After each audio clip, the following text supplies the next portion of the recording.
मेरे दोस्तों, आपके अपने YouTube channel the Pandey ji classes में स्वागत है। दोस्तों आज दोस्तों मैं बहुत ही मस्त टॉपिक लेके आया हूं दोस्तों, जो बहुत ही एग्ज़ाम के लिए बहुत ही इम्पोर्टेंट है दोस्तों।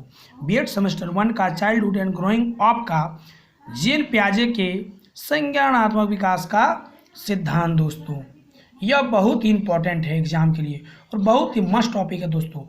मैंने इसको सरल भाषा में बनाने का बहुत ही प्रयास किया है दोस्तों, जो जिस प्रकार आप इसको आसानी से समझ भी सक जाएंगे दोस्तों। चलिए हम लोग चलते हैं दोस्तों टॉपिक की ओर।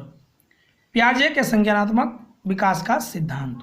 तो इसमें दोस्तों इनका जो विकास का सिद्धांत है क्या है, देखिए। जीन पियाजे के बालकों के संज्ञानात्मक विकास को व्याख्या करने के लिए एक 4 अवस्थाएं सिद्धांत का प्रतिपादन किया है। इसमें 4 प्रमुख अवस्थाएं बांटकर बताए गए हैं दोस्तों।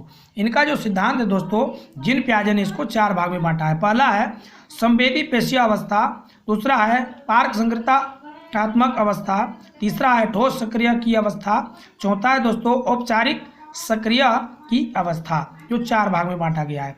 इसमें दोस्तों इस सिद्धांत के प्रमुख 4 क्या है दोस्तों। पहला है मानव शिशु जन्म से ही वातावरण की अनिश्चितता को दूर करने की अनुकूलन, उसमें एक तरह का संज्ञानात्मक असंतुलन उत्पन्न हो जाता है।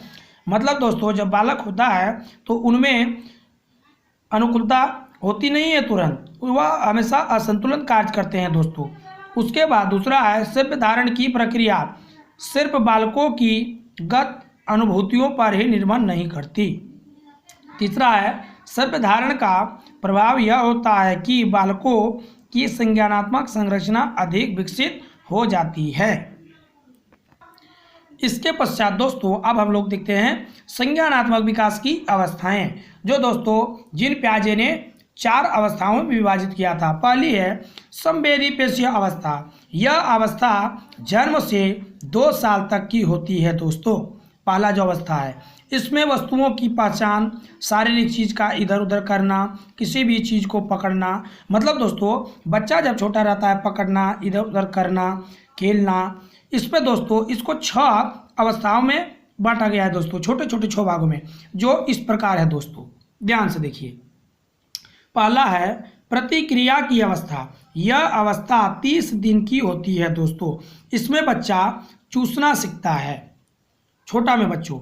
दूसरा है प्रमुख वृत्तीय प्रक्रियाओं की अवस्था। यह 1 से 4 महीने की अवधि होती है। इसमें बालक की शारीरिक की क्रिया होना चालू हो जाती है। शारीरिक मतलब दोस्तों इधर उधर हुल खेल करना, खेल कूद करना दोस्तों। उसके पश्चात 3 नंबर है गौण वृत्तीय अवस्था। यह 4 से 8 महीने का होती है। इसमें उलटने पुलटने की अधिक ध्यान होती है दोस्तों।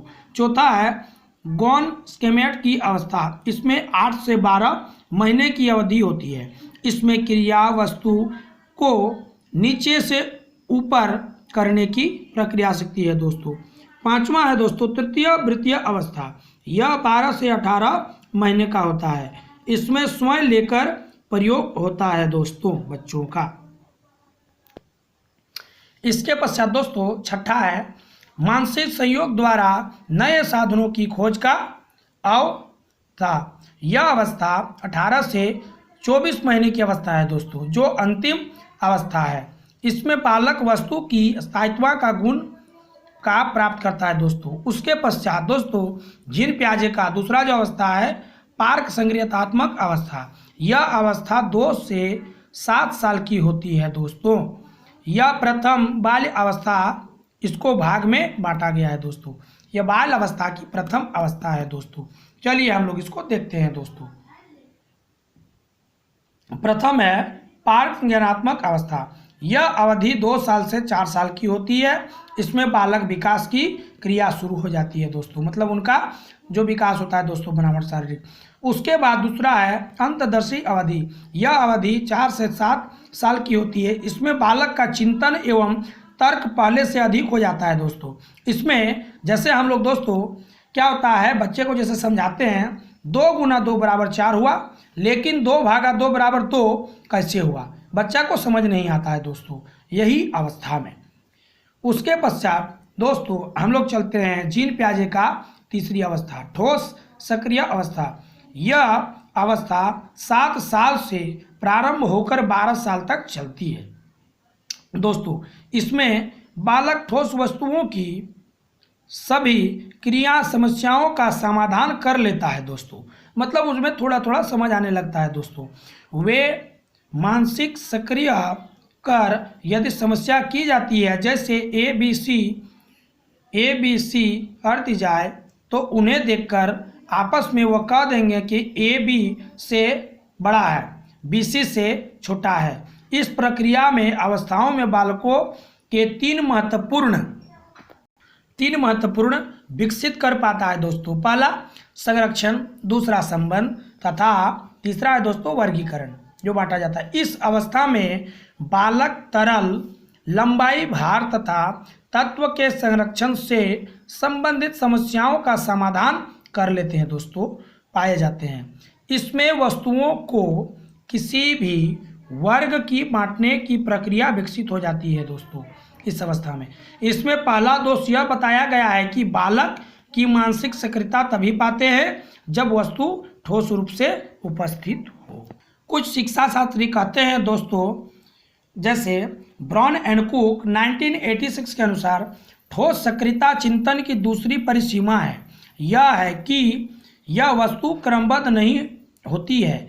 किसी समस्या के तर्क रूप से संभावित सभी समाधानों के बारे में बालक नहीं सोच पाता है इस अवस्था में। दोस्तों चौथा हम लोग का है दोस्तों, जो है जीन प्याजे का अंतिम सिद्धांत अवस्था, औपचारिक सक्रियता की अवस्था।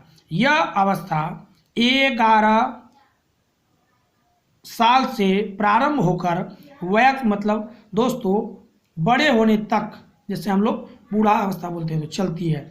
किशोरों का चिंतन तथा प्रभावी हो जाता है। इसमें दोस्तों समझने, क्षमता, खेलकूद आदि जितने भी हैं, समझने, बुझने, अपने अपने क्षमताओं को प्रकट कर रहे हैं कि इस अवस्था में दोस्तों उनकी क्रिया बढ़ जाती है। अब वे किसी समस्या का समाधान वास्तविक कल्पनिक रूप से सोचकर एवं चिंतन करके सक्षम कर पाते हैं। दोस्तों औपचारिक सक्रिय अवस्था में इसमें यह किशोरों के शिक्षा स्तर, औपचारिक का चिंतन, शिक्षा स्तर ऊंचा होता है। दोस्तों इसमें सिद्धांत प्याजे का प्रबल सिद्धांत माना जाता है। दोस्तों यह जो चौथा सिद्धांत है दोस्तों, इसमें आलोचनाओं का मत है कि व्यवहार से प्रेक्षण का जो विधि अपनाई गई थी। दूसरा है बालकों द्वारा दिए गए उत्तरी का व्याख्या जो प्याजे ने की है। प्याजे के अनुसार जब बालक की दी गई समाधान नहीं कर पाता है। तीसरा है संज्ञानात्मक विकास का सत्य से एवं असत्य होना ही होता है। प्याजे का यह विश्वास वैज्ञानिक नहीं था, क्योंकि जो भी हम संज्ञानात्मक विकास दूसरी, तीसरी तथा चौथी अवस्थाओं के चिंतन में तीसरी अवस्था का गुण है। चौथा है दोस्तों, इसमें उन्होंने यह नहीं बताया कि वस्तु हस्तांतरित की संरचना विकास करने में दृष्टि उद्दीपन किस मात्रा से बालक को दिया जाना चाहिए, किशोरों का कहाँ तक शिक्षा होना चाहिए, यह अवस्था में जीन प्याजे ने दोस्तों नहीं बताया है। उन्होंने अपनी अवस्थाओं को समझाने का एक सरल माध्यम बताया है। दोस्तों यह टॉपिक बहुत ही इम्पोर्टेंट था। दोस्तों जो दोस्तों मेरे चैनल को देख रहे हैं, कृपया लाइक करें, सब्सक्राइब करें और वीडियो को ज़्यादा से ज़्यादा दोस्तों शेयर करें। दोस्तों धन्यवाद।